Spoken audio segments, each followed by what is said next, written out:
बिस्मिल्लाहिर्रहमानिर्रहीम, अस्सलाम वालेकुम। मैं हूं जावेद इकबाल और प्रोग्राम सच के साथ में आपको खुश आमदीद कहते हैं। पंडोरा बॉक्स में कुछ नए नाम अब आए हैं, 700 नए नाम आए हैं और ये नाम ज़ाहिर है इन नामों का ताल्लुक़ पाकिस्तान की सियासत से भी है, पाकिस्तान के कारोबार से भी है और पाकिस्तान के बैंकारी निज़ाम से भी है और इसके साथ साथ इसमें कुछ साबिक फ़ौजी हज़रात भी शामिल हैं। जो नया पंडोरा बॉक्स सामने आया है ऑफशोर कंपनीज़ के हवाले से, उसमें कुछ ज़ाहिर है कि बैनुल-अक़वामी नाम भी उसमें शामिल हैं, कुछ मुल्कों के सरबराहान भी उसमें शामिल हैं, लेकिन इसके साथ साथ पाकिस्तानी जो सियासतदान हैं वो भी उसमें शामिल हैं। इसहाक डार के बेटे अली डार का नाम भी इसमें आया है। इसके साथ साथ पाकिस्तान पीपल्स पार्टी से ताल्लुक़ रखने वाले शिरजील मेमन की भी ऑफशोर कंपनी निकल आई है और कुछ मीडिया मालिकान के नाम भी इसमें शामिल हैं। एग्जैक्ट के मालिक शोएब शेख का नाम भी इसमें शामिल है। नेशनल इन्वेस्टमेंट ट्रस्ट के एमडी अदनान अफरीदी का नाम भी इसमें शामिल है। अब्दुल्ला मसूद का नाम भी इसमें शामिल है और इसके साथ साथ उर्दन के शाह अब्दुल्ला का नाम भी शामिल है। साबिक बरतानवी वज़ीर आज़म टोनी ब्लेयर भी इनमें शामिल हैं। आरिफ नकवी का नाम भी आया है और बाज़ इतलात ये भी हैं कि जुनैद सफदर के हवाले से भी कुछ कंपनीज़ ऑफशोर कंपनीज़ सामने आ गई हैं। बार बार एक ही ख़ानदान का नाम भी इसमें आ रहा है और हमने देखा है कि इससे पहले पनामा पेपर्स जो लीक हुए थे उसमें भी साबिक वज़ीर आज़म नवाज़ शरीफ का नाम आया था, उनके ख़ानदान का नाम आया था और उसी की बुनियाद पर उन्हें फिर अपनी वज़ारत उज़्मा से भी हाथ धोना पड़े। लेकिन ये एक अहम मामला इसलिए भी है कि जब दुनिया में बड़े बड़े सरबराह मुमलिकत या फिर हुकूमत की मसनद में बैठे हुए लोग या जो हुकूमती इंतज़ाम में शामिल लोग होते हैं और जो मुल्कों का निज़ाम चलाते हैं, उनके जो माली मामलात हैं उस हवाले से यकीनी तौर पर सवालात पैदा होते हैं। लेकिन इसके साथ ये बात भी अहम है कि ऑफशोर कंपनी बनाना कोई गैर कानूनी काम नहीं है अगर वो किसी भी मुल्क के कानून के अंदर वो डिक्लेयर्ड हो, एफपीआर में डिक्लेयर्ड हो और वो कानून के मुताबिक हों।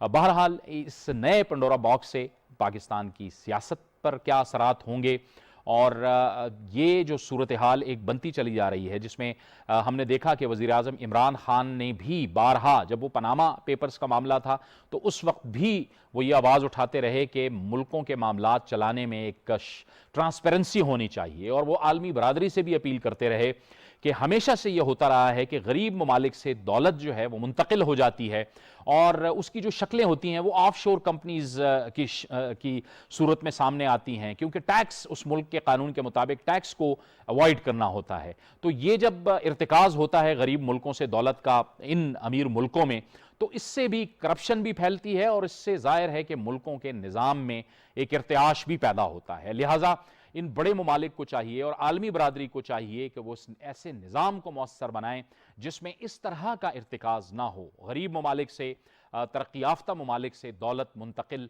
ना हो। तो वज़ीर आज़म इमरान खान पहले भी ये बात करते रहे हैं और हालिया जो अक़वाम मुत्तहिदा में जो उन्होंने तकरीर की थी उसमें भी उन्होंने मनी लॉन्ड्रिंग के हवाले से और करप्शन के हवाले से बहुत वजाहत के साथ ये बात की थी। और आज भी जब ये पंडोरा बॉक्स के हवाले से नए नाम सामने आए हैं तो वज़ीर आज़म इमरान खान ने कहा है कि वो इसे खुशामदीद कहते हैं और जो भी इसमें मुलव्विस पाया गया है उसको कानून के मुताबिक वो कार्रवाई को वेलकम करते हैं।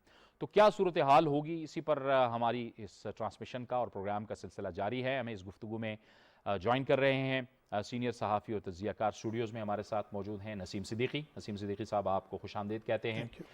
लाहौर से हमें ज्वाइन कर रहे हैं माहिर कानून अज़हर सिद्दीक साहब, आपको भी बहुत खुशामदीद कहते हैं।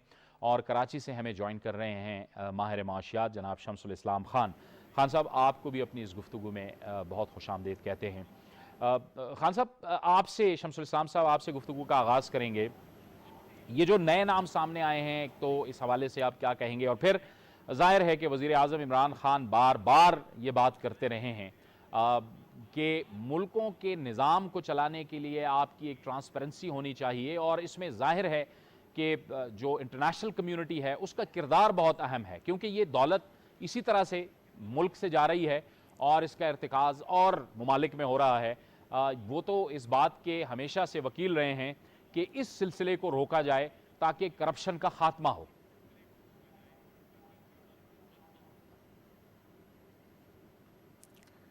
जी बिल्कुल, देखें सबसे पहली तो बात यह है कि इमरान खान साहब का बड़ा स्टेटमेंट खुश आइंद है और उन्होंने इसको वेलकम किया है।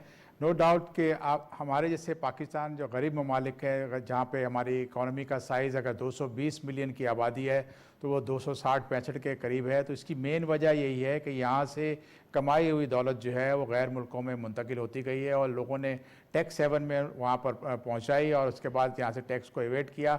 हमारा मुल्क आज भी इसी वजह से 74 साल के बावजूद भी इतना जो है आज गरीब है। तो उसकी मेन वजह यही है कि करप्शन और जो टैक्स को बचाने से जो दौलत मूव हुई है उसको लोगों ने गैर ममालिक में पार्क किया। प्राइम मिनिस्टर साहब का जो है नो डाउट बड़ा अच्छा है। वो एक शुरू दिन से हम देखते आ रहे हैं कि वो एक एहतसाब का जब नारा लगाते हैं तो वो घर से एहतसाब शुरू करने का ऐलान करते हैं और बहुत अवत उन्होंने अपने जो है लोगों को जो भी कसूरवार होते हैं उनको उन्होंने सैक भी किया है। और इसमें भी उम्मीद की जा रही है कि यही होगा कि तमाम वो लोग जो इसमें जो इस दफ़ा कुछ 700 के करीब लोगों का नाम आया है उसकी प्रॉपर इन्वेस्टिगेशंस होगी और थ्रू लॉ के ज़रिए जो कानून है लैंड ऑफ द लॉ है उसको देखते हुए उस पर इंक्वायरी की जाएगी और रिस्पॉन्सिबल को उसकी सज़ा मिलेगी। और साथ ही ये भी होना चाहिए कि इससे पहले जो पनामा के पेपर्स आए थे 2016 में जिसमें 440 लोगों के नाम आए थे उसका भी सामने आना चाहिए कि उसके ऊपर भी कितना एक्शन हुआ ताकि लोगों को ये इत्मीनान हो कि इसके ऊपर कार्रवाई होती है ताकि इस किस्म की आइंदा जो चीज़ें हो रही हैं जो मुल्क को मुसलसल गरीब से गरीब करता जा रहा है वो रोकी जा सके और उनको करार वाकई सज़ा दी जाए ताकि आइंदा कोई भी इसके ऊपर इस किस्म की चीज़ें ना करे। और ये इकॉनमी के लिए बहुत बड़ा एक नासूर है। इसके ऊपर खान साहब को एक्शन लेना होगा और वो एक्शन जो लोगों को नज़र आए उसी से बेहतर हो सकता है। बिल्कुल इसके ऊपर एक इंटरनेशनल लॉ भी बनना चाहिए क्योंकि जो गरीब ममालिक की लूटी हुई दौलत जा रही है वो आपने देखा है कि डेवलप्ड कंट्रीज़ में जा रही है, वेस्ट में जा रही है और वहाँ की इकॉनमी को उसको मजबूत से मजबूत करती है। जबकि हम जैसे मुल्क जो हैं जहाँ आज भी पीने का पानी पूरी पॉपुलेशन को अवेलेबल नहीं है, आज भी लोगों को जो बेसिक नेसेसिटीज़ हैं कि सेवरेज की चीज़ें हैं, पब्लिक ट्रांसपोर्ट है वो नहीं मिल रही। उसकी मेन वजह यही है कि पाकिस्तान के जो है वो टैक्स का जो है इतना ज़्यादा कलेक्ट नहीं होता जितना होना चाहिए। हमारे यहाँ नो डाउट बहुत बड़ा पोटेंशियल है। अभी आपने देखा कि 3 महीनों में भी जो हमारे पास टारगेट आए हैं वो बेहतर है, इनकरेजिंग है। लेकिन जब ये इस किस्म के कानून बनेंगे तो फिर पाकिस्तान में ये होगा कि लोग अपने मुल्क के अंदर इन्वेस्ट करेंगे। हमें अपने टैक्स निज़ाम में भी तब्दीलियाँ लानी होंगी। यहाँ हमारा आज भी बहुत ज़्यादा टैक्स का रेट हाई है और उस टैक्स के रेट हाई करने से मैं आपको ये बताऊंगा दुनिया भर में जहाँ कहीं भी आप कारोबार को देखें, चाहे वो अमेरिका हो, डेवलप कंट्री हो, ये लोग वहाँ पर अपने टैक्स बचाने का जो है उनका एक लीगल राइट समझते हैं और वो वहाँ पर अपने ऐसे इकदाम करते हैं जिससे वो टैक्स बचाते हैं। तो हमें तो यहाँ पर लोगों को नए जो लोग एलीट क्लास है जो टैक्स में नहीं है बिल्कुल और अभी तक उन्होंने कोई टैक्स नहीं दिया लेकिन लग्जरीज इंजॉय करते हैं, वो तमाम सब्सिडीज़ उनको उन तक पहुँचती हैं जो एक गरीब आवाम के लिए होनी चाहिए। तो इसको बेहतर करने के लिए एक ट्रांसपेरेंट लॉ होना चाहिए, दुनिया का ग्लोबल लॉ होना चाहिए। बिला वजह बिल्कुल बिल्कुल सही कहा इमरान खान साहब ने कि जिस तरह से माहौलियाती माहौल के लिए एक इंटरनेशनल लॉ बना जा रहा है, मैं भी ऐसा कहूँगा कि जी एमिशन ऑफ कार्बन के जो एमिशन के ऊपर लॉ बना है, इसी तरह से आपकी जो वेल्थ जो है उसकी एमिशन हो रही है गरीब ममालिक से डेवलप्ड कंट्रीज़ को, उसके ऊपर भी एक लॉ होना चाहिए और उन डेवलप्ड कंट्रीज़ को पाकिस्तान और जैसे दूसरे दीगर जो गरीब ममालिक है उनको उनकी लूटी हुई दौलत वापस मिलनी चाहिए ताकि यहाँ के आम आवाम को जो है बेसिक नेसेसिटीज़ प्रोवाइड की जा सकें। ठीक है नसीम सिद्दीकी साहब, पनामा पेपर्स के बाद भी ये बात की गई और उस वक्त जाहिर है कि जब वो पेपर्स आए थे तो मुस्लिम लीग नून की हुकूमत थी और इमरान खान साहब उस वक्त भी ये कहा करते थे कि एक निज़ाम होना चाहिए। आपके लिए ये भी एक ये सरप्राइजिंग है या क्या है कि ये बार बार कभी पनामा पेपर्स में, पंडोरा बॉक्स में एक ही ख़ानदान का नाम आ जाता है, नवाज शरीफ ख़ानदान का। ये अभी साग डार के बेटे आ गए, वो ये भी उनकी भी तो आपस में रिश्तेदारी है ना। बिस्मिल्लाहिर्रहमानिर्रहीम। जावेद साहब बहुत शुक्रिया। जिन लोगों ने 30-30, 35-35 साल मुल्क में हुकूमत की है तो उनके नाम आ जाना कोई अचंभे की बात नहीं है, क्योंकि जिस तरह आपने देखा कि अभी मोटरवे का जिक्र हो रहा है और आज के दौर में 10 करोड़ कम लागत से मोटरवे 1 किलोमीटर तैयार हो रही है, तो उस ज़माने में आप अंदाज़ा लगाएं कि करप्शन कितनी हुई होगी और फिर वो सारा पैसा इसी तरह पार्क होगा मेरे नाम पे, आपके नाम पे, एक के नाम पे तो सारा नहीं होगा। तो ये गठजोड़ बनाया हुआ है और प्राइम मिनिस्टर इमरान खान साहब की बिल्कुल सही डिमांड है कि आप मनी लॉन्ड्रिंग की बात करते हैं, FATF में पाकिस्तान को फंसाया हुआ है जबकि पूरी दुनिया से मनी लॉन्ड्रिंग हो रही है और गरीब मुल्कों को पैसा जो है अमीर मुल्कों में जाके पार्क हो रहा है। आप पहले उनको लोन्स देते हैं, फिर वो गरीब मुल्क वाले करप्शन करके वही पैसा उनको वापस कर देते हैं, जिसका कर्जा जो है वो गरीब मुल्कों की आवाम देती है।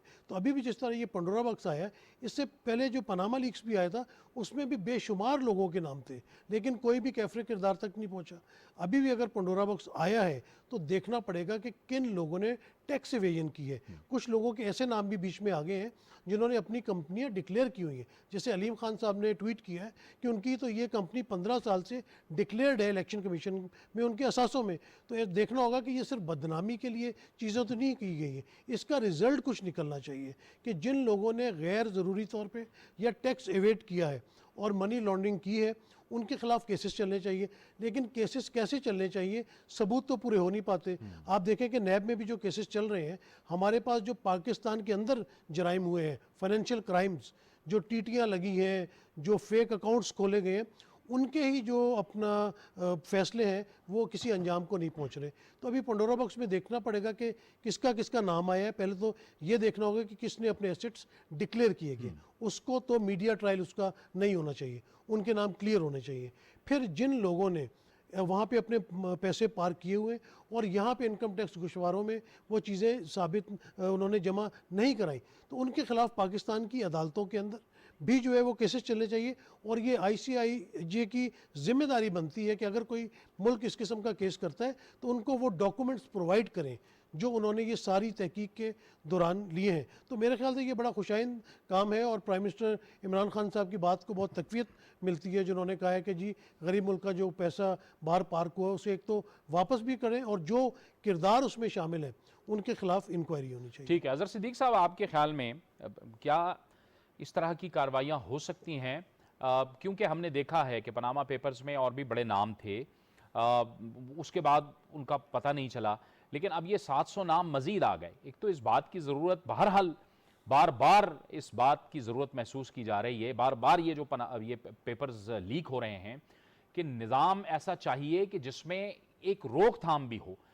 लेकिन जाहिर है हमारी अदालतों पर पहले भी बोझ बने हुए हैं, फिर सबूतों के भी बड़े मसाइल होते हैं, बहुत से कानूनी ऐसी पेचीदगियाँ होती हैं जिनकी वजह से केसेस अंजाम तक भी नहीं पहुंच पाते। तो ये भी एक बहुत बड़ी रुकावट है। बहुत शुक्रिया जय साहब, थोड़ा सा टाइम मैं आपका लूंगा लेकिन जरूरी है आम आदमी को ये क्लियर करने के लिए। पनामा में बेसिकली ऑफशोर कंपनियां बनाना, BVI कंपनियां बनाना, बहामास के कंपनियां बनाना, ये गैर कानूनी नहीं है। लेकिन असल जो बात है, जो बुनियादी तौर पर है कि गरीब ममालिक का पैसा चोरी करके ये बनाने का मकसद यही है कि वहां वेल्थ एक्यूमुलेट कर लें और लेयरिंग करके अपना कॉर्पोरेट अनवेल करना पड़ता है। असल नाम तो सामने नहीं आते। अभी भी नवाज शरीफ ग्रुप के अगर देखा जाए और खानदान के तो 15-16 कंपनियां आई हैं। ये तो कोई 30-40 के करीब कंपनियां जो अभी डिस्क्लोज होने हैं। अभी जुनैद सदर का नाम भी आप आ रहा है, वो सामने आ जाएंगे। पनामा में जब नाम आए थे तो उस वक्त बुनियादी तौर पर चाहिए यही था कि उस वक्त के वजीर आजम को इसके ऊपर बहुत बड़ा कोई जुडिशल कमीशन बनाते। मैं अभी आगे चलने से पहले मैं इमरान खान साहब से मुतालबा करूंगा कि इसमें high powered JIT joint investigation team या कमीशन ऑफ इंक्वायरी एक्ट के तहत एक कमीशन तश्कील दिया जाए जो 3 तरह से क्या क्या इन्वेस्टिगेशन करे। मैं उसकी तरफ अभी आने लगा हूं। वो इन्होंने नहीं किया। पहला काम है कि public office holder, Nawaz Sharif का ये काम था कि उन्होंने अपने बेटे से तनख्वाह लेते थे, वो अजहर सिद्दीक साहब, कतई कलामी की माजरत चाहता हूँ, मैं आपकी तरफ दोबारा आता हूँ, आपसे इसी जगह से गुफ्तगू शुरू करेंगे। लेकिन इस वक्त हमें ज्वाइन कर रहे हैं वज़ीर मुमलिकत बराए इत्तलात व नशरियात फ़ारूक हबीब। बहुत शुक्रिया फ़ारूक हबीब साहब।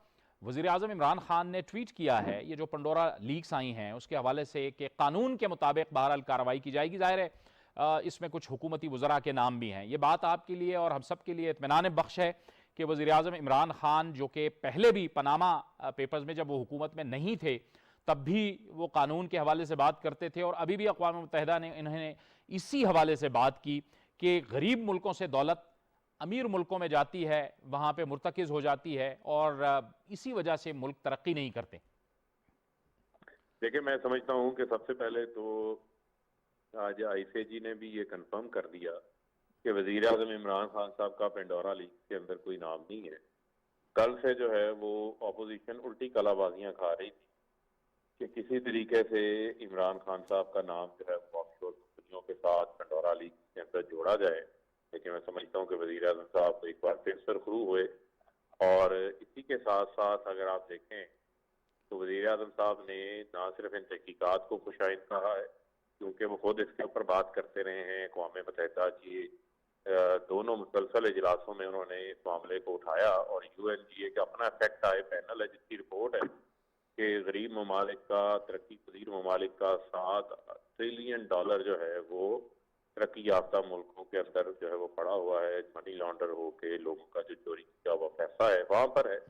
तो उन्होंने कानून के मुताबिक जो है वो तहकीकात का जिसका भी नाम पेंडोरा लीक्स में पाकिस्तान में आया है उसका उन्होंने ऐलान किया है और इसको हम आगे बढ़ाएंगे। और मैं समझता हूँ कि इससे हमारे मौक़िफ़ को आलमी सतह के ऊपर मज़ीद तक़वियत मिली है कि किस तरीके से जो है वो टैक्स हेवन पे जो है ये कंपनियां बनाई जाती हैं और वहाँ पर पैसा जो है वो छुपाया जाता है। और अगर ये कंपनियां यहाँ पर FBR के सामने डिक्लेयर्ड हैं और यहाँ की पार्टीज पे जो टैक्स अथॉरिटी है उसके सामने मौजूद है, उसको फिर अभी जायजा लिया जाएगा और जिसने डिक्लेयर किया हुआ है उस पर देखा जाएगा कि उसके ऊपर फिर कानून के मुताबिक क्या चीज़ जो है वो सामने आती है। फ़ारूक हबीब साहब, लेकिन ये एक दोहरा मायार नहीं है कि मगरिब ज़ाहिर है वेस्ट, और जब हम FATF की बात करते हैं तो हमसे मनी लॉन्ड्रिंग के हवाले से मुतालबात करते हैं, लेकिन दूसरी जानिब यहीं से पैसा वहाँ जाता है और उन्हीं ममालिक में वो टैक्स हेवन, जिसको आप भी टैक्स हेवन कहते हैं, हम सब कहते हैं, उसमें वो पैसा इस्तेमाल हो रहा होता है। ये एक दोहरा मायार नहीं है आपके ख्याल में? देखिए, मैं समझता हूँ कि हमारे ऊपर यकीनन फैटफ की हमें दी गए पॉइंट्स के आप इनके ऊपर अमल दरामद करें और पाकिस्तान ने उनकी बहुत हद तक जो है वो कंप्लायंस भी मुकम्मल कर दी है। लेकिन अब ये दुनिया को देखना चाहिए कि ये दोहरा मेयार क्यों है और क्यों जो है वो मनी लॉन्ड्रिंग करके जो पैसा चोरी होता है वो इन ममालिक के अंदर पड़ा होता है, इसके खिलाफ क्यों कार्रवाई नहीं होती। इसके खिलाफ जो है वो कार्रवाई भी होनी चाहिए। और ये जो पेंडोरा लीक्स के अंदर चीज़ें सामने आई हैं, ये पनामा लीक्स में भी पहले आए और अब मजीद और नाम सामने आए।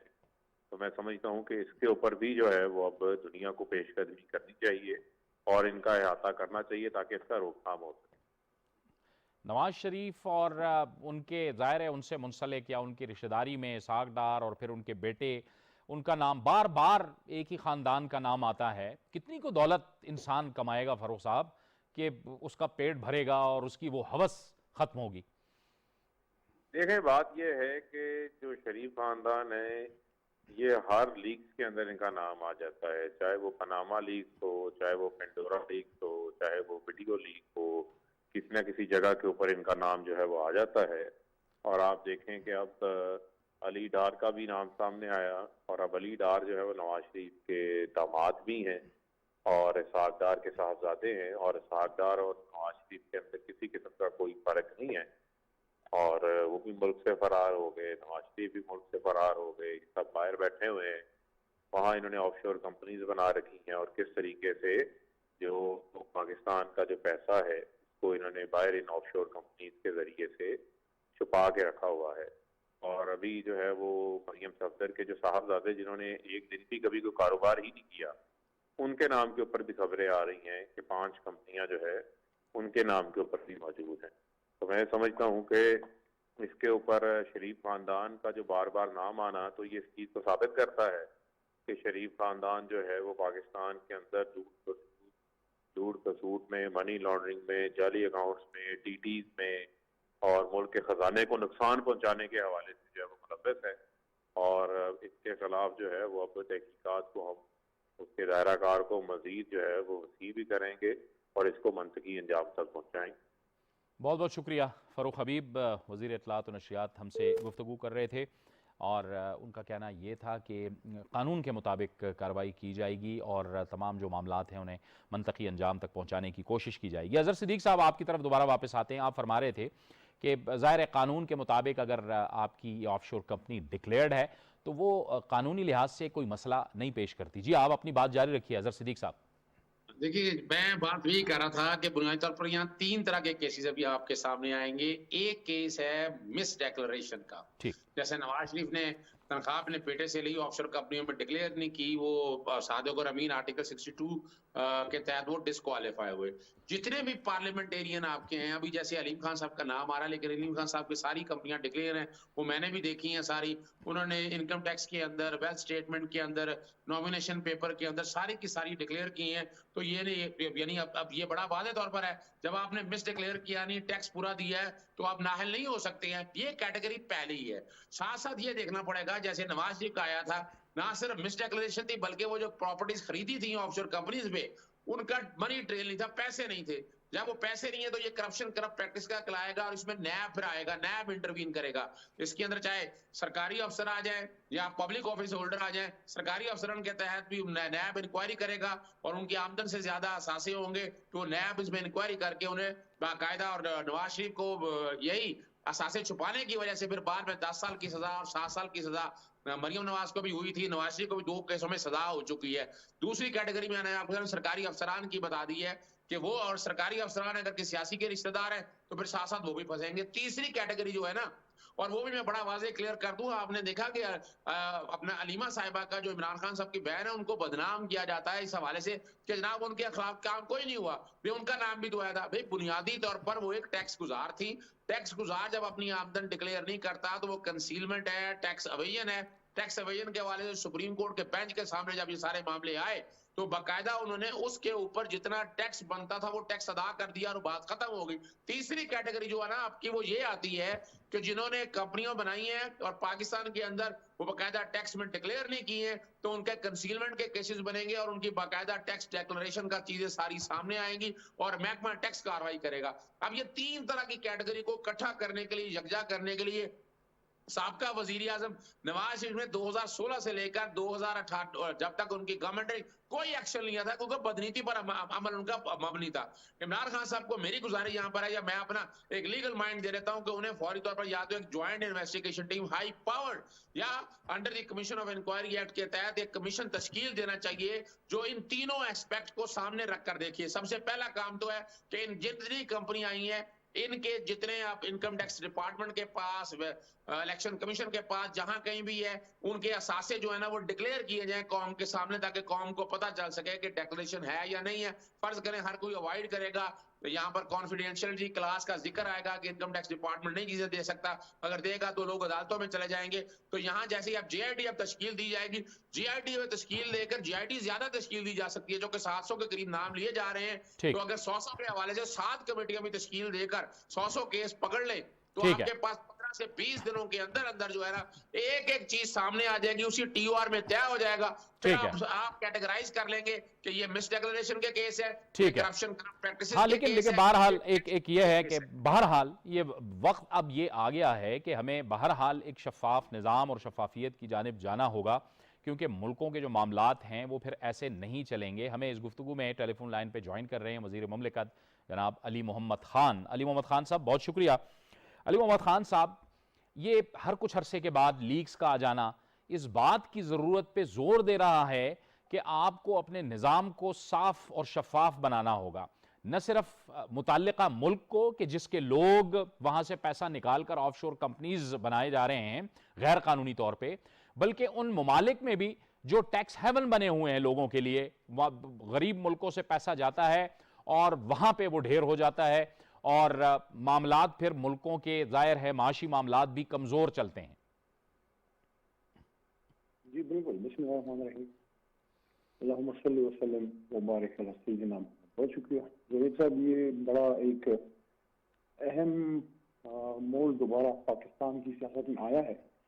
हालांकि ये पेंडोरा जो पेपर्स हैं ये इशू तो है तो इंटरनेशनल, जिस तरह पनामा का इशू भी इंटरनेशनल था, लेकिन उसके इफेक्ट्स हर मुल्क पे बहुत ज्यादा आए। पाकिस्तान पे भी इस तरह से आए कि एक 3 बार का वज़ीर आज़म जो है वो मुल्क की सबसे बड़ी अदालत ने उसको इस बुनियाद पर घर भेज दिया जो पनामा पेपर्स से जो उनके खिलाफ इशू उठा।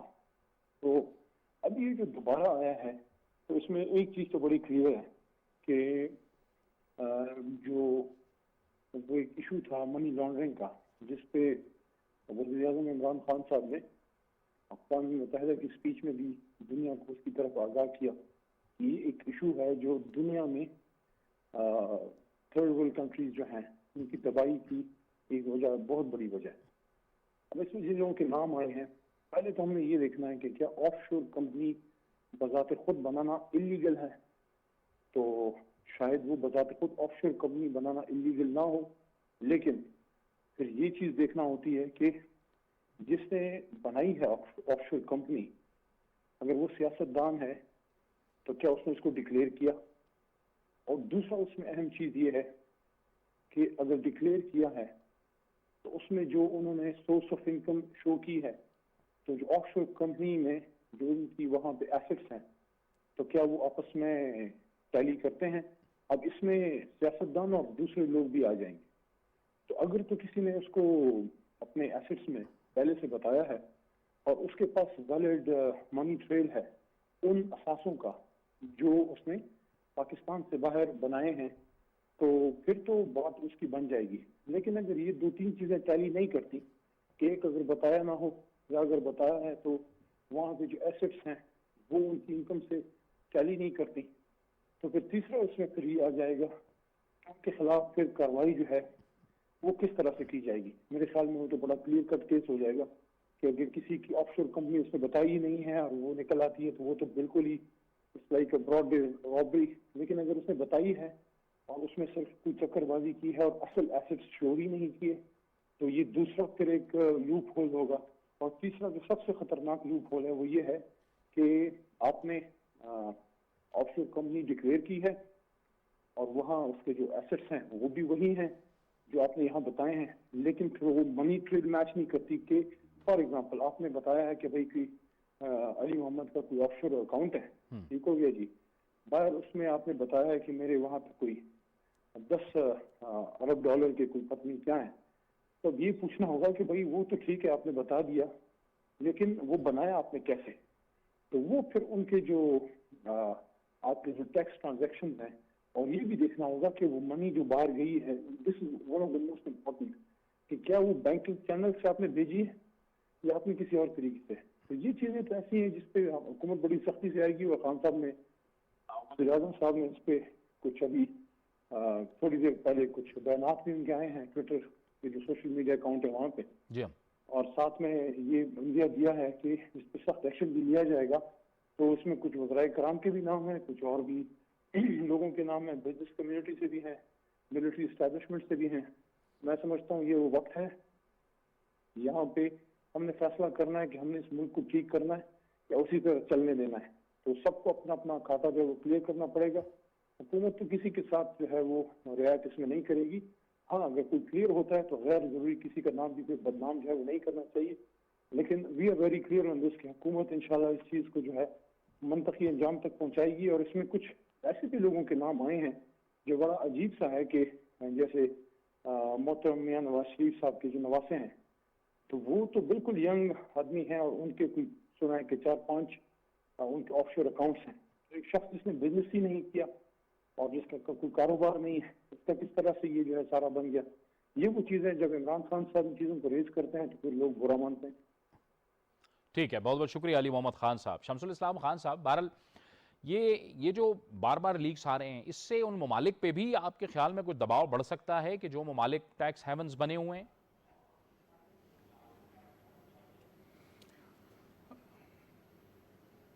देखें, जो ममालिक डेवलप कंट्रीज़ हैं वो अपने लॉज अपने तरीके डेवलपिंग कंट्रीज़ को डिक्टेट करते हैं। इसकी मिसाल आपके सामने FATF में पाकिस्तान का जो है मुसलसल उसमें रहना और ग्रे लिस्ट से ना निकलना, ये उनकी विश के ऊपर चल रहा है सारा। हालांकि पाकिस्तान ने वो तमाम रिक्वायरमेंट पूरी कर दी हैं, सिर्फ 2 पॉइंट्स रह गए हैं, उसके ऊपर भी काम हो रहा है। लेकिन इसके बावजूद इंटेंशन ही उनकी जाहिर करती है कि ये डेवलपिंग कंट्रीज़ को अंडर प्रेशर रख के और उनको नॉन डेवलपमेंट इश्यूज़ में भी उलझा के उनकी जो फोकस होता है इकॉनमी से उसको हटाना चाहते हैं। अगर आप देखेंगे तो जब ये पनामा लीक्स के पेपर्स का इशू चला था, उसके बाद से जब हम अभी तक देखें तो कोई उसके ऊपर कोई ख़ास डेवलपमेंट नहीं हुई, बल्कि हम एक और ऐसी इकॉनमी की तरफ चले गए हैं जहाँ पे हमारे पास डेट बढ़ता चला गया और ये ड्रेन हमारा यहाँ से होता रहा। और इसके लिए हमें पाकिस्तान को ये करना होगा कि टैक्स रिफॉर्म्स लाने होंगे। कराची चैम्बर ऑफ कॉमर्स ने 12 हुकूमत को तजावीज़ दी हैं। टैक्स रिफॉर्म्स लाने से आज जो पाकिस्तान का जो टैक्स टू GDP रेशो है वो 11% है, वो बढ़कर को 35-40% तक हो सकता है। पाकिस्तान में पोटेंशियल है, 220 मिलियन की आबादी है। कराची जहाँ पे 400 बिलियन का टैक्स इकट्ठा हुआ और लाहौर में अगर 200 बिलियन का टैक्स इकट्ठा होता है, और इसके अलावा जो दूसरे शहर हैं जिनमें फैसलाबाद लें, मुल्तान लें, और दीगर शहरों को ले तो वो तो ना होने के बराबर टैक्स है। ये यही वजह है कि आपके पास आपने रिफॉर्म्स नहीं किए, आप जो टैक्स नेट में लोग होते हैं उन्हीं का गला निचोड़ते जाते हैं और उसके बाद फिर लोग कोशिश करते हैं कि या तो फिर दुबई में प्रॉपर्टी ख़रीद लेते हैं या फिर कहीं और ऑफशोर कंपनियां बना के अपना पैसा निकालते हैं यहाँ से।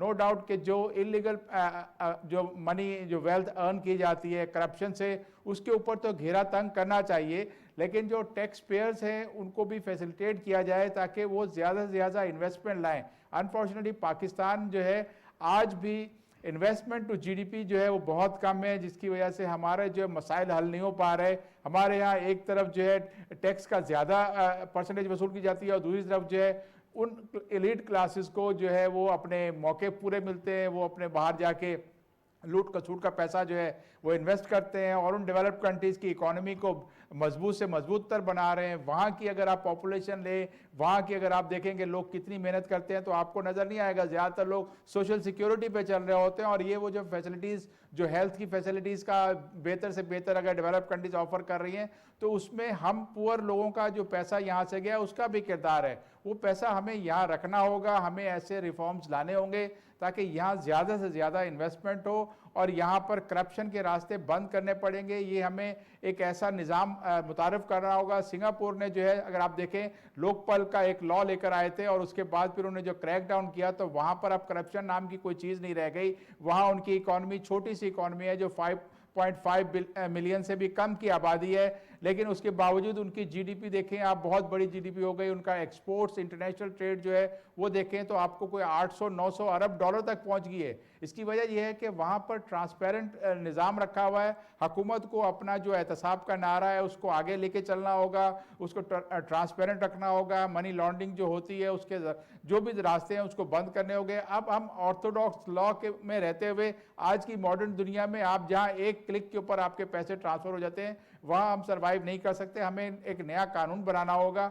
यहाँ अगर आप देखें कि जो क्रिप्टो करेंसीज जो है जो दुनिया की इकोनॉमी का बेड़ा गर्क करने जा रही है, वो इस गरीब मुल्क में भी बहुत सारा पैसा वहाँ लगा हुआ है। तो हमें लॉज को रिफॉर्म करना है और अपनी इकोनॉमी को मजबूत से मजीद बनाना है।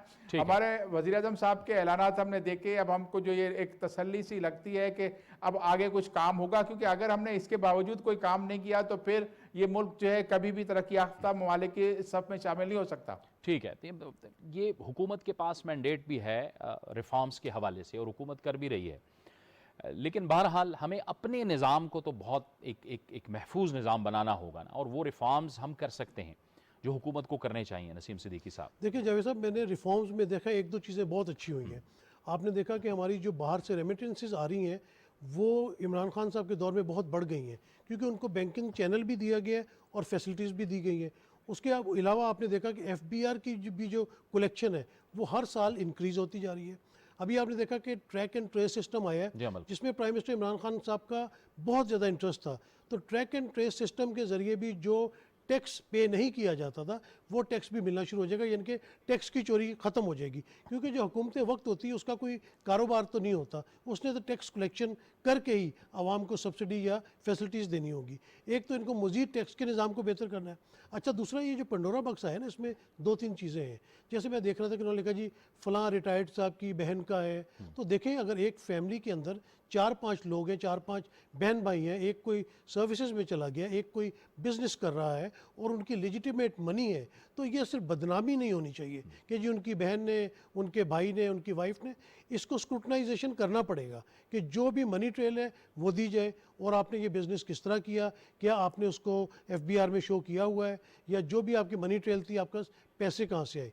उसके बाद जब पता चलता है कि ये लोग हैं, ये पॉलिटिशियंस हैं, ये ब्यूरोक्रेट्स हैं, ये फ़लाँ लोग हैं जिन लोगों ने या एक तो टैक्स में भी उनको डिक्लेयर नहीं किया और मनी ट्रेल नहीं दे पा रहे। जैसे पनामा का जिक्र आता है, शोर तो बहुत ज़्यादा है, लेकिन आज तक मियाँ नवाज शरीफ की फैमिली पनामा पे जो उनके एवनफील्ड हाउस थे उसकी मनी ट्रेल नहीं दे सकी। कभी कतरी लेटर आ गया, कभी वो फॉन्ट आ गया, फ़लाँ चीज़ आ गई। दूसरी एक चीज़ और है कि ये जो बच्चे हैं, अली डार का जिक्र आ जाता है, जुनैद सफदर का जिक्र आ जाता है, भाई इनसे पूछा जाए कि तुमने किसी ऑफिस में काम किया, तुमने कोई कारोबार किया है? जो 5-5 6-6 कंपनियां तुम्हारी रिवील हो रही हैं, इसका पैसा तुम्हारे पास कहाँ से आया? ये तो क्लियर कट लगता है ना कि जैसे जरदारी साहब हैं या मियां नवाज शरीफ साहब हैं, इन्होंने लोगों को इस्तेमाल किया क्योंकि इसाक डार साहब वज़ीर ख़जाना थे, एक ज़माना था स्कूटर पे फिरते थे, चलो उन्होंने बड़ी मेहनत की, बड़ी तरक्की की, लेकिन मनी ट्रेल तो देना, ये सबसे ज़्यादा ज़रूरी है कि जिन लोगों के इसमें नाम आए हैं उनके लिए वाकई जिस तरह अज़हर सिद्दीक साहब ने कहा कि एक फौरी तौर पे GIT बननी चाहिए ताकि दूध का दूध पानी का पानी हो। जो लोग क्लियर हैं, जिन्होंने अपने गोशवारे जमा करवाए हुए, उनके नाम को क्लियर किया जाए, और जिन लोगों ने नहीं कराए, जिनकी कोई हैंकी पैंकी नज़र आती है, उनके ख़िलाफ़ जो है वो केसेस चलने चाहिए। जब तक ये सज़ाएँ नहीं होंगी तब तक लोगों को डर खौफ जो है वो नहीं होगा। जैसे पनामा में नाम आए, चंद एक लोगों को सज़ा हुई, उसके बाद पनामा पेपर्स कहाँ चले गए, फिर ये कल रात से पंडोरा बॉक्स का बहुत ज़्यादा शोर मचा हुआ था। लेकिन आज भी जिस तरह नाम आए तो वो अलीम खान साहब ने जैसे कह दिया कि मैं तो 15 साल से डिक्लेयर की हुई है, ऐसे अभी और भी बहुत सारे लोग होंगे। लेकिन जिन लोगों के नहीं है, जिन्होंने यहाँ से पैसा चोरी करके भेजा, उनको ज़रूर कैफरे किरदार तक पहुँचना चाहिए। अज़हर सिद्दीक साहब, ये ज़ाहिर है कि वो लोग जिनकी ये गैर कानूनी ऑफशोर कंपनीज़ हैं, वो तो ज़ाहिर है कि आसानी के साथ नहीं आएंगे, सामने नहीं आएंगे, और वो ये नहीं बताएंगे कि ये कंपनी उन्होंने कैसे बनाई। लेकिन आप इसी वजह से ये बात कहते हैं कि एक कमीशन बनना चाहिए ताकि उन लोगों को बुलाया जाए और उनको कहा जाए कि आप साबित करें, क्योंकि यूजुअली ऐसा होता नहीं है। जो जिन्होंने कानूनी तौर पे ऑफशोर कंपनी बनाई है और जिनके जो कंपनी डिक्लेयर्ड है, वो तो ठीक है, कानूनी है, उनके लिए मसाइल नहीं है। लेकिन जिनके नहीं है डिक्लेयर्ड, वो खुद से तो आके नहीं कहेंगे ना। तो इस वजह से आप कहते हैं कि एक कमीशन बनना चाहिए। देखिए जावेद साहब, एक बड़ा अहम जो इशू है ना ऑफशोर कंपनियों में, मसला है कि लेयरिंग बहुत है। इसे हम कॉर्पोरेट अनवेल कहते हैं कि एक कंपनी ABC के नीचे DEF है, DEF के नीचे GEH है, और इस तरह की आप असल कंपनी तक पहुंचने में बड़ा, और वो आपका एक्सेस नहीं है। यानी आप आज भी चाहें, आप ब्रिटिश वर्जन आइलैंड से, BVI कंपनियों से, पनामा में, बहामा से, वहां से इंफॉर्मेशन लेना चाहे तो आपको इंफॉर्मेशन मिलेगी नहीं है। उसमें सबसे जो बड़ी रुकावट बने रहे, वो आपको याद होगा, म्यूचुअल लीगल असिस्टेंट का एक एक्ट बनाना चाहा था, सारी अपोजिशन मिलकर बैठ गई और वो एक्ट पास नहीं होने दिया उन्होंने। उस एक्ट का मकसद यही था कि ये जितनी भी इंफॉर्मेशन आपने लेनी है, इकट्ठी करनी है, वो इंफॉर्मेशन आ सके। UN कन्वेंशन ऑन करप्शन 2005 मौजूद है पूरी दुनिया के हवाले से, लेकिन बात यह है कि वहां ये जितने बड़े ममालिक है वो इंफॉर्मेशन देते नहीं है। यानी कानून बने हुए हैं, अपना बुनियादी तौर पर अगर आ जाए अपना proceed of crime act 2002 India में, अगर आप UK में देखा जाए वो भी बना हुआ है। पाकिस्तान के अंदर नैब का कानून मौजूद है। नैब के कानून के में देखिए, नैब के कानून में एक सुकम थोड़ा सा ये है कि मनी लॉन्ड्रिंग जो है वो उसके अंदर कवर नहीं होता है। यानी आपको मनी लॉन्ड्रिंग को जोड़ना है करप्शन के साथ, तो जरूरत इस अमर की है कि इसी एक्ट का हाथा थोड़ा सा बढ़ा दिया जाए कि हम बड़ा क्लियर कर दें कि जो money laundering public office holder करेंगे ना, वो भी करप्शन का जुमरे में आएगी, वो भी करप्शन कहलाएगी। हम प्राइवेट आदमियों को हटकर अलग करके, यानी एक कानून साजी इस कॉन्टेक्स्ट में करने के लिए मैं जो डिमांड कर रहा हूं ना, एक तो मैं डिमांड कर रहा हूं जुडिशियल कमीशन ये सारा हाथा देखे, वही जुडिशियल कमीशन वो बैठकर ये देखे कि ये कानून साजी किस तरह सख्त की जा सकेगी, ताकि आइंदा से इस तरह का कोई काम करने से पहले अगर वो करता है तो उसको पता हो कि उसके नुकसान कितने हैं। आप देख रहे हैं सालडार के बेटे का आप क्या कर लेंगे, वो तो पाकिस्तान के अंदर है भी नहीं। अगर आप जुनैद सफदर का क्या कर लेंगे, वो भी पाकिस्तान के अंदर मौजूद नहीं है। सलमान शहबाज यहाँ, नवाज शरीफ यहाँ से भाग के चला गया है, हसन हुसैन यहाँ से भाग के चले गए। आप उन लोगों के खिलाफ कोई कार्रवाई कर नहीं सकते हैं कि बुनियादी तौर पर वजह ये है कि आपके यहाँ सबसे जो बड़ी हर्डल है ना कि एक मुल्क दूसरे मुल्क के जुरिसडिक्शन में आना नहीं, और उसके लिए हमें म्यूचुअल लीगल असिस्टेंस के हवाले से इमरान खान साहब की गवर्नमेंट ने देखिए नेगेटिविटी बहुत ज्यादा पैदा की है। हमारे PTI के जो लोग हैं, जो हमारी गवर्नमेंट के लोग हैं, वो सही तरह चीजों को एक्सप्लेन नहीं कर पाते। अगर बैठकर इसको सोचें, और ये अब एक मौका आ गया है और अब इनके पास मेजोरिटी मौजूद है पार्लियामेंट के अंदर, यानी कौमी असेंबली में मौजूद है, सेनेट में मौजूद है। अगर सेनेट में कम भी है तो ज्वाइंट इजलास बुलाकर इस तरह की कानून साजी अभी कर सकते हैं। और उसके लिए मेरा जाती मैं समझता हूँ इमरान खान साहब ये मौका उनके पास आ चुका है और वो इस पे इनिशिएटिव लेंगे। इस तरह नहीं कि नवाज शरीफ जब पनामा का मामला आया था, अपने केस को बचाने के लिए उन्होंने किसी के खिलाफ भी इंक्वायरी नहीं की थी। लेकिन मौजूदा दौर में लग ये रहा है कि इमरान खान पंडोरा बॉक्स और ये पंडोरा ये इसमें और पनामा के हवाले दोनों चीजों को सामने रखकर काम करेंगे। और देखें यहाँ हम एक चीज भूल गए हैं जो बहुत सख्त नुकसान पहुंचाया, उस वक्त के चीफ जस्टिस जनाब जस्टिस साकिब निसार साहब ने इस वाले मैटर को टेकअप किया था। दुबई के प्रॉपर्टीज निकालनी थी, जहां लीमा ने जो है जाकर टैक्स जमा करवाना पड़ा था, लेकिन उनको इस तरह बिला वजह तनकीद का निशाना बना के बदनाम किया। उन्होंने बहुत बड़ी खिदमत की इस कौम के लिए। आज वो एसेट रिकवरी यूनिट ये सारा जो बना हुआ है, उसके पीछे काम सुप्रीम कोर्ट ऑफ पाकिस्तान का था कि उसका फुल बेंच बैठ के ये सारे मामला को देख रहा था, लेकिन हमने सियासतदानों ने अपने आप को बचाने के लिए वो सारे मामले को पीछे रख दिया है। देखिए शमसुल इस्लाम खान साहब, ये कानून साजी की जब बात होती है, इसमें ऑपोजिशन के किरदार की भी बात होती है। अगर ऑपोजिशन इसका हिस्सा नहीं बनती और कानून साजी का हिस्सा नहीं बनती तो जाहिर है वो तो खुद भी एक्सपोज होगी ना। अब जाहिर है कि जो नाम हैं वो मुस्लिम लीग नून से भी हैं, पाकिस्तान पीपल्स पार्टी से भी हैं। पिछले भी हमने जब पनामा लीक्स में देखा था तो यही सूरत हाल थी। कानून साजी का हिस्सा नहीं बनेंगे, अवेयरनेस तो है पूरी दुनिया में। अब पनामा पेपर से, फिर उसके बाद पंडोरा पेपर से, पंडोरा लीक से एक अवेयरनेस तो पैदा हुई है। ये तो खुद फिर एक्सपोज होंगे अगर मुल्क के लिए साफ और शफाफ निज़ाम की कानून साजी में ये हिस्सा नहीं बनते।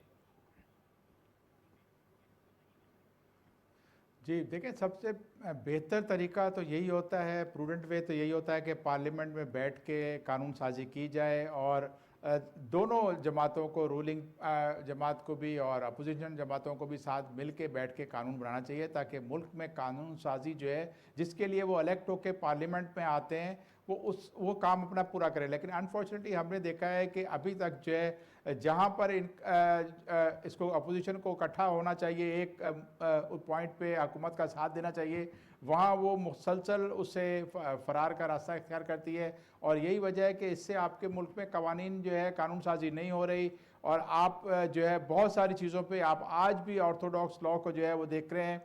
FBR के कवानीन के अंदर भी बहुत सारी तरमीम हमने सजेस्ट की थी रिफॉर्म्स के लिए, उसको भी पता नहीं किस वजह से उसको शेल्फ किया गया है। लेकिन अभी आपको मैं ये बता दूं कि दुनिया में अब बहुत सारी तब्दीली भी आ गई है। अब ये कवानीन ऐसे बन गए हैं, पाकिस्तान बहुत से ममालिक के साथ ड्यूल टैक्सेशन सिस्टम के अंदर सिग्नेटरी है, तो वहाँ पर अगर हमारे जो नाम आए हैं इसको हमारा FBR जो है लेकर और जो कंट्रीज़ में जहाँ उनकी डिटेल्स आई हैं उसको लिखता है, तो वो उनको कवानीन उनको देना पड़ेगा, क्योंकि एक ट्रीटी हम ऐसी साइन कर चुके हैं। तो और फर्दर इसको ट्रांसपेरेंट करने के लिए हुकूमत के पास एक यही रास्ता है कि आप पार्लियामेंट के ज़रिए कवानीन बनाएं, वरना फिर आप पे मजबूरन फिर आपके पास ऑर्डिनेंस आ जाता है, जो कि एक अच्छा तरीका नहीं है। लेकिन नसीम सिद्दीकी साहब, ये जो इतनी चीज़ें पब्लिक हो रही हैं, लोगों के सामने आ रही हैं, आवाम के सामने आ रही हैं, आपको लगता है इसने भी कोई करप्शन के सामने कोई एक दीवार बना दी है, को ढक दिया गया है, को हमारे सियासतदानों के अंदर, हमारे ब्यूरोक्रेट्स के अंदर जो निज़ाम चलाने वाले लोग हैं, जो कि इस वक्त मसलन इक़्तिदार पे बैठे हैं या फिर निज़ाम चलाने वाले लोग हैं, उनमें भी कोई हमीयत होगी कि बस बहुत हो गया है और अब तो जो कुछ वो करते हैं वो एक्सपोज हो जाता है। लेकिन आप ये देखें कि मुझे नहीं लगता कि ये एक्सपोज होने के बाद इन लोगों को कोई शर्म आती हो। अब आप देखें, जैसे आप वो NCA की रिपोर्ट आई थी, सलमान शहबाज वाला केस था, वो पकड़े भी गए, इंक्वायरी भी हुई, पर कहीं ना कहीं दाएं बाएं से होकर बाहर निकल जाते हैं। ये चीज़ कम नहीं हो रही। देखना ये होगा कि हम तो पाकिस्तान की बात कर रहे हैं, हिंदुस्तान में भी बहुत सारे लोगों के नाम सामने आए हैं। कैनेडियन कुछ बिजनेसमैन, उनके नाम सामने आए, टोनी ब्लेयर साबिक वज़ीर आज़म बरतानिया। देखते हैं कि दुनिया क्या करती है। दुनिया ने पहले पनामा में क्या किया, मुझे तो जहाँ तक याद पड़ता है कि शायद डेविड कैमरॉन साहब के वालिद की कोई कंपनी थी और उन्होंने डिक्लेयर नहीं की थी तो उन्होंने रिज़ाइन कर दिया। आइसलैंड के वज़ीर आज़म ने रिज़ाइन कर दिया। चंद एक इस किस्म की मिसालें आई। बाकी हमने नहीं देखा कि अमेरिका, कनाडा, बरतानिया कहीं और कोई केसेस चले और कुछ लोगों को सजाएं हुई हो। इसी तरह पाकिस्तान में भी आप देख लें कि 400 लोगों के नाम थे, कहाँ गए वो नाम, कहाँ गए वो लोग। उसी तरह करप्शन जो इंडेक्स के मुताबिक या जो सर्वेज हो रहे हैं उसके मुताबिक बढ़ती चली जा रही है। बात तभी होगी, जो इमरान खान साहब ने हमेशा बात की है कि ये जो माफियाज हैं इनको कटहरे में ला के खड़ा करना होगा। पाकिस्तान में भी अब प्राइम मिनिस्टर इमरान खान साहब को एक और बहुत अच्छा मौका मिला है।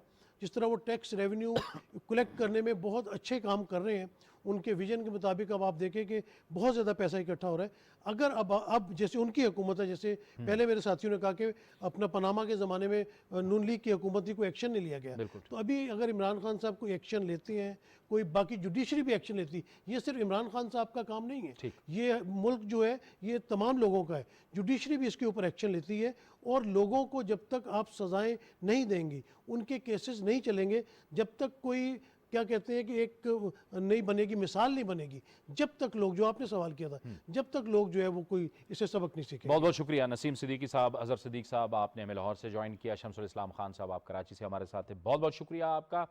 और यकीनी तौर पर जैसे वज़ीर आज़म इमरान खान ने ये जो पंडोरा लीक सामने आई हैं उसमें इस बात को वेलकम किया है कि अब कानून के मुताबिक हर बंदे को जिन जिन के नाम हैं उनके मुताबिक कार्रवाई की जाएगी और अपने नाम को क्लियर करना होगा। और ये ज़िम्मेदारी इन लोगों पे भी आयद होती है, जो 700 नाम हैं इन पर यह ज़िम्मेदारी आयद होती है कि ये अपने आप को पेश करें और बताएं कि ये जो ऑफशोर कंपनी बनाई है उन्होंने, ये कानूनी है या गैर कानूनी।